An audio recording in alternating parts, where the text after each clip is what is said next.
ওয়ালাইকুম রহমতুল্লাহি ওয়া বারাকাতুহু। দেশ ও প্রবাসী সকল ভাই বন্ধুদেরকে জানাচ্ছি আন্তরিক ঈদ মোবারক। কেননা আমাদের সামনে আসতেছে পবিত্র মাহে রমজানের ঈদ উল ফিতর। আমরা আজকে এখানে চলে আসলাম আমাদের রেল চিতুষী বাজার সংলগ্ন লক্ষ্মীপুর লাকসাম কুমিল্লা।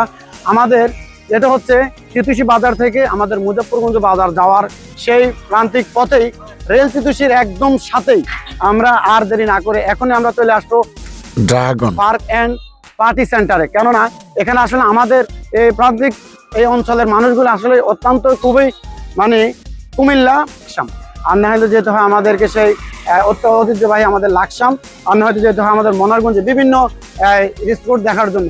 কিন্তু কেননা এখনই আমাদের চলে আসছে আমাদের রেল চিতুষী মাওলানা সাহেবের বাজারের সংলগ্ন। এখানে অত্যন্ত মনোরম পরিবেশে একটি পার্ক আমাদের নির্মাণ করেছে।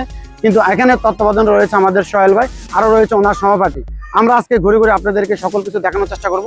এবং সর্বপ্রথম আমরা চলে যাচ্ছি সে আমাদের এটি হচ্ছে ভূতের বাড়ি।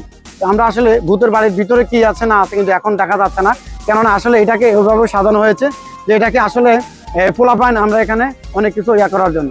এর পাশে আছে আমাদের একটি এই যে এখানে নৌকার জন্য ছোট বাচ্চাদের জন্য নৌকার ভবন। এখানে রয়েছে যেমন রেল যেভাবে চলে ঠিক ওইভাবেই। এর পাশাপাশি আমরা আপনাদেরকে আরো কিছু দেখাবো, একটু আমার সাথে থাকবেন। আপনাদেরকে স্বাগতম। কেননা আমরা আজকে চলে আসলাম এই যে স্বাগতম বলতে পার্টি সেন্টারে। কেন এখানে আপনারা বিভিন্ন অনুষ্ঠান আকিকার বিয়ের বিভিন্নভাবে আপনারা পার্টির জন্য আমরা আপনাদেরকে ওইটাও দেখানোর চেষ্টা করব। আমরা আমাদের সাথে থাকবেন। এই যে এখানে যারা বিভিন্নভাবে সুন্দর মনোরম পরিবেশে ছবি উঠানোর জন্য এখানে আপনারা চলে আসবেন। এই যে এরকম বসবেন, বৈশা নিজের মনো ইচ্ছা মতনে মনোরম পরিবেশে আপনারা ছবি তোলার জন্য বিভিন্নভাবে আমাদেরকে বিনোদন দেওয়ার জন্য আসলে আমরা এখানে এই সুন্দর পার্কটি করা হয়েছে। আমরা আজকাল আপনাদেরকে